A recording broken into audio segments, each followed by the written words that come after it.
And we want to look a little more into the subject we've been looking at in our last two programs. हम इस विषय पर और अधिक गौर करना चाहते हैं जिसे हम अपने पिछले 2 अध्ययनों में देख रहे थे. And that is how the love of money and material things can destroy us. और वो यह है कि पैसे और भौतिक चीजों का प्रेम हमें कैसे नष्ट कर सकता है. Please listen carefully because this affects your life. कृपया ध्यान से सुने क्योंकि इसका असर आपके जीवन पर पड़ता है. I want to turn to a verse, 2 verses actually, in 1 Timothy chapter 6, verse 9 and 10. It says, those who want to get rich. This doesn't apply to everybody in the world.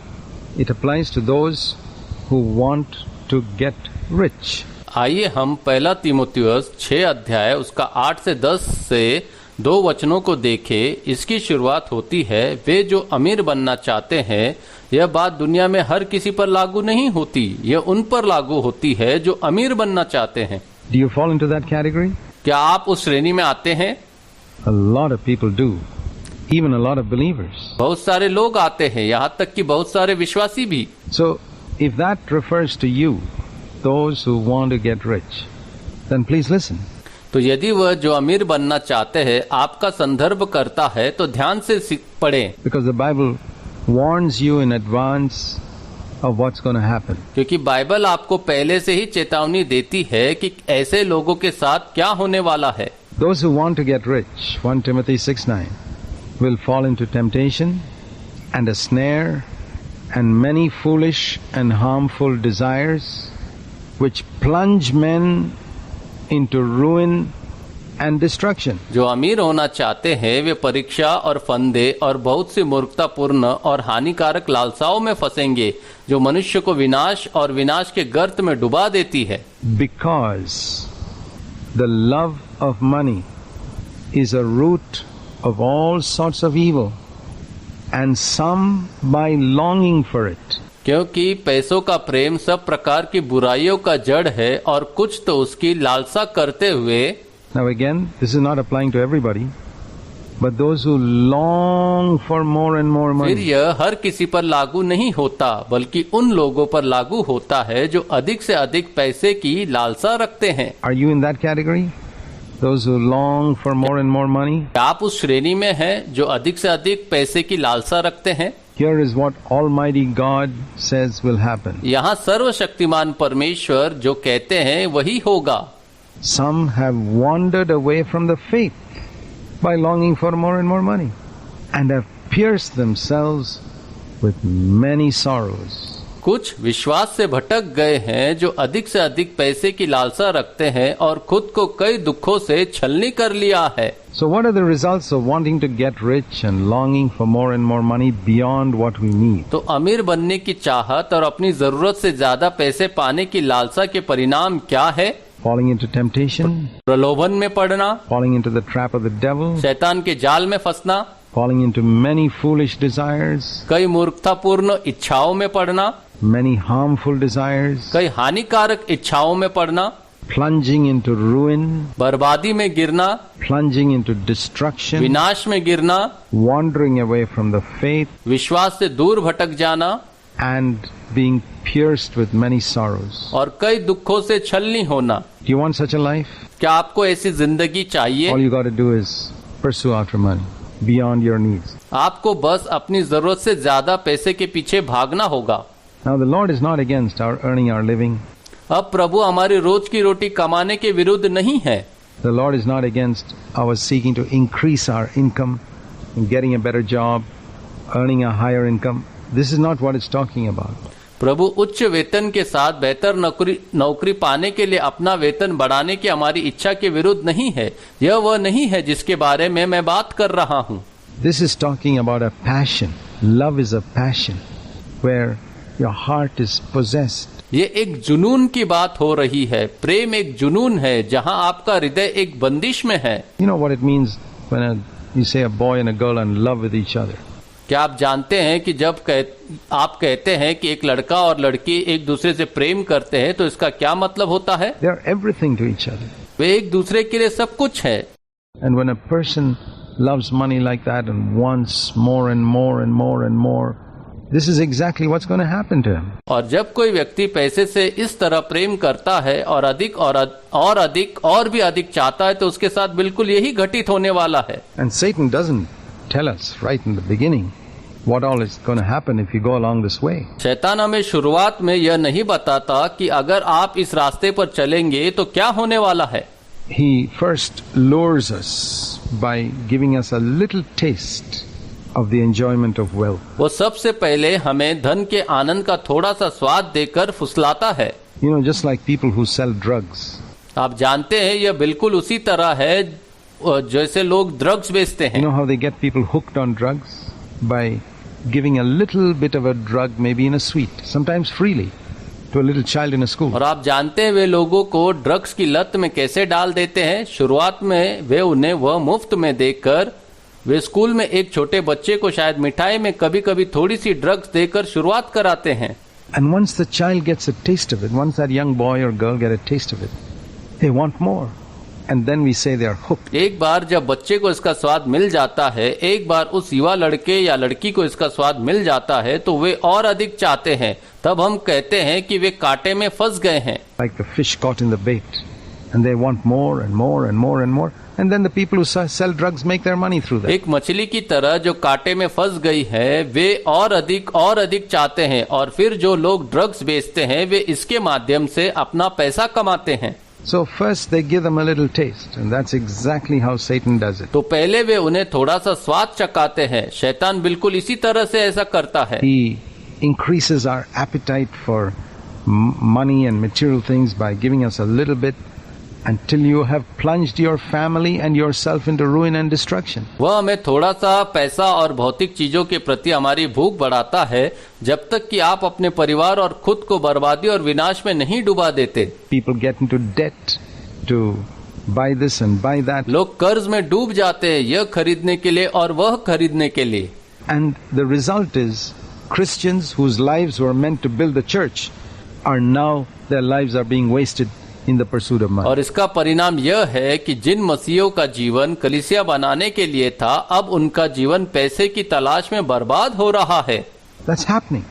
Many believers have sold their heavenly birthright for a bowl of porridge, just like Esau. यह हो रहा है और एसाव की तरह कई विश्वासियों ने दलिया के एक कटोरे के लिए अपना पहलौठे का जन्म का अधिकार बेच दिया है।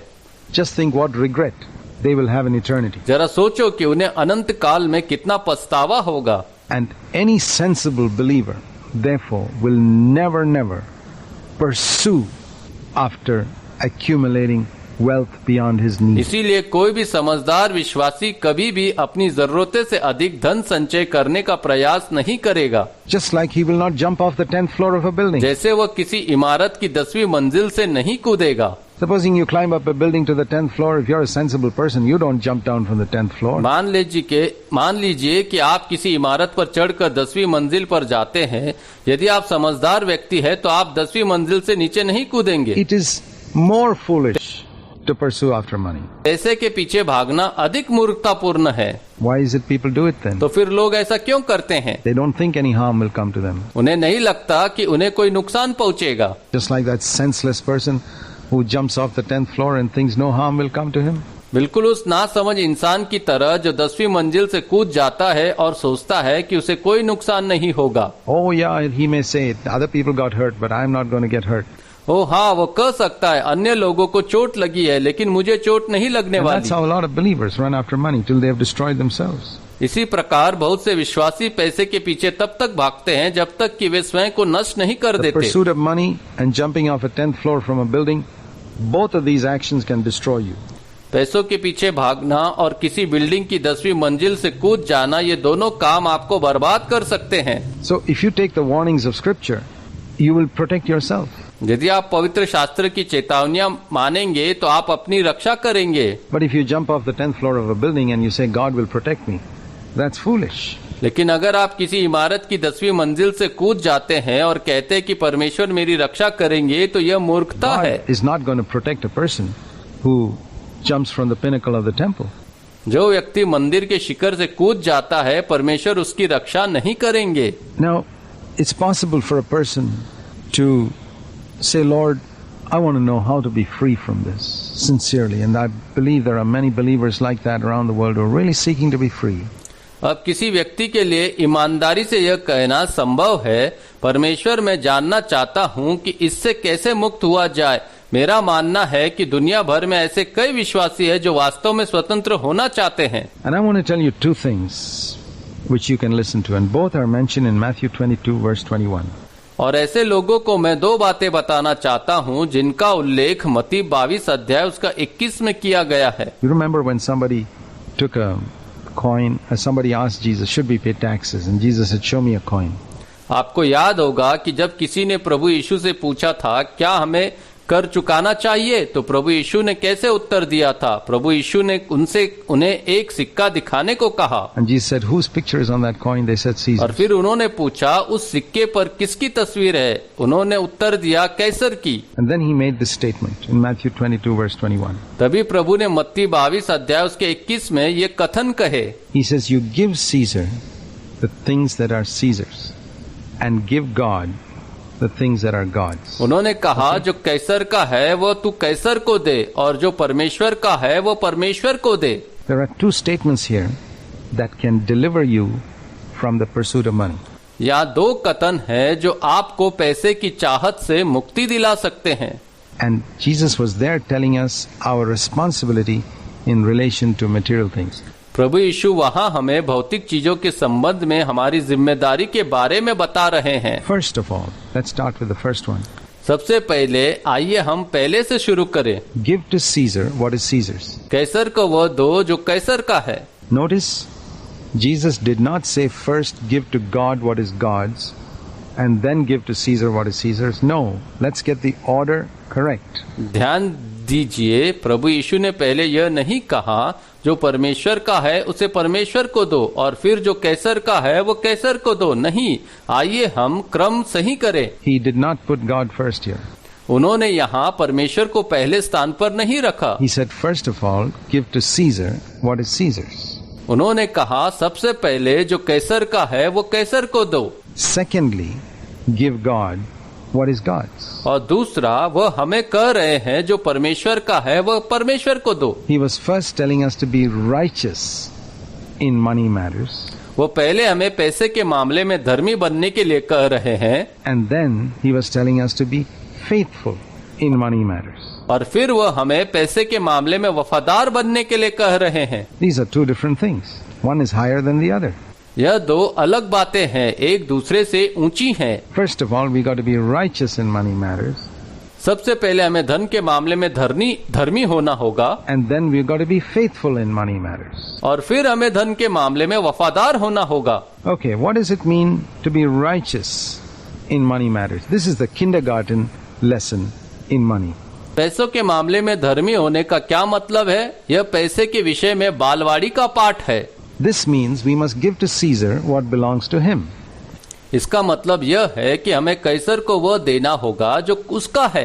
Caesar represents another human being or the government, either. कैसर यहाँ किसी अन्य इंसान या सरकार का प्रतिनिधित्व करता है। For example, if you have borrowed money from somebody, call that person Caesar. उदाहरण के लिए यदि आपने किसी से पैसे उधार लिए हैं तो उस व्यक्ति को कैसर कहें। Don't give God that money. परमेश्वर को वो पैसा मत दो। God doesn't want it. परमेश्वर यह नहीं चाहते। You give back your debt to Caesar. तुम अपना कर्ज कैसर को लौटा दो। What belongs to Caesar must go back to Caesar first. जो कैसर का है उसे पहले कैसर के पास वापस जाना चाहिए। That's why Jesus put God second. इसीलिए प्रभु यीशु ने परमेश्वर को दूसरे स्थान पर रखा। You see there? God doesn't want Caesar's money. क्या आपने वहाँ देखा? परमेश्वर कैसर का पैसा नहीं चाहते। So you better give back to Caesar what belongs to him and then decide what you want to give to God. इसलिए बेहतर होगा कि आप कैसर को वो लौटा दे जो उसका है और फिर तय करें कि आप परमेश्वर को क्या देना चाहते हैं। So those of you who are in debt, who owe money to others, and I'm sorry to say there are many believers who got this very bad habit. तुम में से जो कर्ज में डूबे हैं, जिन पर दूसरों का पैसा बकाया है, मुझे ये कहते हुए दुख हो रहा है कि ऐसे कई विश्वासी हैं जिन्हें यह बहुत बुरी आदत है। I want to encourage you to start giving back to Caesar what belongs to him. मैं आपको प्रोत्साहित करना चाहता हूं कि आप कैसर को वह लौटाना शुरू करें जो उसका है. Unless that other person has released you from your debt and say, okay, that's all right, you need not pay it back, you have an obligation to pay it back, even if you borrowed it from him 25 years ago. जब तक कि दूसरा व्यक्ति आपको यह कहकर आपको कर्ज से मुक्त नहीं कर देता, ठीक है, यह ठीक है, आपको इसे वापस चुकाने की जरूरत नहीं है, इसे वापस चुकाना आपका दायित्व है, भले ही आपने 25 साल पहले उससे उधार लिया हो. It may not have been borrowed, it may have been stolen.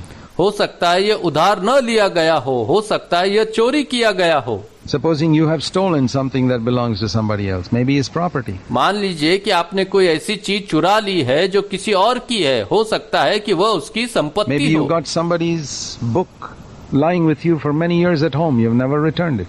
A book you borrowed. और हो सकता है कि आपके घर में कई वर्षों से किसी की किताब पड़ी हो, लेकिन आपने उसे कभी वापस नहीं किया हो, कोई किताब जो आपने उधार ली हो. Maybe a knife or a pickaxe or a shovel or something you borrowed, which you've never returned. शायद कोई चाकू या गैती या फावड़ा या कोई ऐसी चीज जो आपने उधार ली हो, जो आपने कभी वापस नहीं की हो. Give back to Caesar what is Caesar's. वापस करो जो कैसर का है, उसे कैसर को वापस दो. If it is money that you took wrongfully, maybe you worked in an office and you stole things from that office. यदि यह वह पैसा है जो आपने गलत तरीके से लिया है, हो सकता है कि आपने किसी कार्यालय में काम किया हो और आपने उस कार्यालय से चीजें चोरी की हो. Send a check to that office. Return that money. तो उस कार्यालय को एक चेक भेजे, वो पैसे वापस कर दो. Maybe you worked in a hospital and stole drugs from that hospital for your family use. हो सकता है कि आपने किसी अस्पताल में काम किया हो और आपने परिवार के उपयोग के लिए उस अस्पताल से दवाएं Or चुराई हो stole equipment. Return that money. या उपकरण चुराए हो, वो पैसे वापस कर दो. Give back to Caesar what is Caesar's. जो कैसर का है उसे कैसर को वापस दो. Maybe you traveled in the railways without buying a ticket. हो सकता है कि आपने बिना टिकट खरीदे रेलवे में यात्रा की हो. Go and buy a ticket for that distance and return that money. जाओ और उसी दूरी का टिकट खरीदो और वह पैसे वापस कर दो. If you traveled in a bus, give that money back to that particular bus service. यदि आपने किसी बस में यात्रा की है तो वो पैसा उस विशेष बस सेवा को वापस कर दे. We have to begin by giving to Caesar what is Caesar. हमें कैसर को वह देकर शुरुआत करनी होगी जो कैसर का है. If you haven't set these things right with Caesar, then don't give to God. God won't accept. यदि आपने कैसर के साथ इन बातों को ठीक नहीं किया है तो परमेश्वर को मत दो, परमेश्वर इसे स्वीकार नहीं करेंगे. That is why Jesus said to put Caesar first. The same thing applies to the इसलिए government. प्रभु यीशु ने कैसर को पहले रखने को कहा. यही बात सरकार पर भी लागू होती है. Supposing in the past you cheated the income tax by not telling them how much you earned. मान लीजिए अतीत में आपने आयकर को यह न बताकर धोखाधड़ी की आपने कितना कमाया. Well, calculate that and give the money back. खैर उसका हिसाब करो और पैसे वापस दे दो. Maybe you came back from some Gulf country or abroad and brought in a lot of things and hid it from the customs so that you never paid any duty. हो सकता है कि आप किसी विदेश यात्रा से किसी खाड़ी देश से वापस आए हो और बहुत से चीजें लाए हो और सीमा शुल्क का भुगतान करने से बचने के लिए इसे सीमा शुल्क विभाग से छिपा दिया गया हो. Or what is worse, perhaps you bribed the customs officer and got the thing through. या इससे भी बुरी बात यह हो सकता है कि आपने सीमा शुल्क अधिकारी को रिश्वत दी और वह चीजें बाहर निकाली हो. What should you do now? आपको अब क्या करना चाहिए? Well, calculate the duty and pay it back to the government. खैर शुल्क की गणना करे और इसे सरकार को वापस भुगतान करे. You say, but I gave such a lot of money to the customs officer. Forget it. आप कहते हैं लेकिन मैं सीमा शुल्क अधिकारी को इतना सारा पैसा दे चुका हूँ, उसे भूल जाओ. Set it right with the government. To give it to the customs officer as a bribe is not the same as giving it to the government. इसे सरकार के साथ ठीक करे. सीमा शुल्क अधिकारी को देना रिश्वत है, यह सरकार को देने जैसा नहीं है. Definitely not. That went into his pocket. निश्चित रूप से नहीं, वह उसकी जेब में चला गया है. So this is where we must begin. तो यहीं से हमें शुरुआत करनी चाहिए. Return all money that was taken wrongfully. गलत तरीके से लिया गया सारा पैसा वापस करो. Zacchaeus said to the Lord, I will return 4 times, Luke 19 verse 9, of what I've taken from people I've taken wrongfully from. He calculated the interest and said, I took it many years ago, they could have put it in a bank that I got more interest, so I better give back 4 times. जक्कई ने प्रभु से कहा, मैंने लोगों से जो गलत तरीके से लिया है उसका 4 गुना लौटाऊंगा। लूका 19 अध्याय 9 वचन। उन्होंने ब्याज का हिसाब लगाया और कहा, मैंने इसे कई साल पहले लिया था, वे इसे बैंक में रख सकते थे और अधिक ब्याज प्राप्त कर सकते थे। बेहतर होगा कि मैं 4 गुना लौटा दूं। And then he thought of all the people whose addresses he didn't know. और फिर उसने उन सभी लोगों के बारे में सोचा जिनके पते वह नहीं जानता था। How to give back their money? He said, I'll give it to the poor. उनके पैसे कैसे लौटाए जाए? उसने कहा, मैं इसके बदले इसे गरीबों को दे दूंगा। So when you have money with you, it belongs to people and you don't know where they are living today.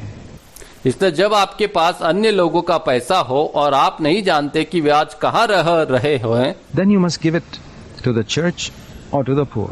One of the two. तो आपको इसे कलीसिया को या गरीबों को देना चाहिए, 2 में से एक को। Even if your debt is very large, don't get discouraged. भले ही आपका कर्ज बहुत बड़ा हो, निराश न हो। Start by paying a small amount every month. हर महीने एक छोटी राशि का भुगतान करके शुरुआत करें। Maybe 10 rupees a month, even that. But start paying it back. शायद 10 रुपए प्रति माह, वह भी, लेकिन इसे वापस चुकाना शुरू करें। If there is a willing heart, God will bless you from the very first day that you start paying back your debt, even if it takes you 15 years to pay your whole debt. He doesn't wait till the whole debt is cleared. यदि इच्छुक हृदय है तो परमेश्वर आपको पहले दिन से ही आशीर्वाद देंगे जब आप अपना कर्ज चुकाना शुरू करेंगे। भले ही आपको अपना पूरा कर्ज चुकाने में 15 साल लग जाए, वह तब तक इंतजार नहीं करते जब तक कि आप पूरा कर्ज चुका न देते। He sees a willing heart and he sees that you're willing to set it right. वह एक इच्छुक हृदय देखते हैं और वह देखते हैं कि आप इसे सही करने के इच्छुक हैं। And to give to Caesar everything that belongs to Caesar. जो कुछ कैसर का है वह सब कैसर को दे दे। There's no use hanging a plaque in your house saying, God bless our home. If you got things in your home, money in your home that has been obtained unrighteously. आपके घर में यह कहते हुए प्रभु मेरे घर को आशीष करे, एक पट्टिका लटकाने का कोई उपयोग नहीं। यदि आपके घर में किसी की चीजें हैं, आपके घर में किसी का पैसा है जो अधर्म से प्राप्त किया गया है। Owe nothing to anyone is what the Bible says in Romans 13:8.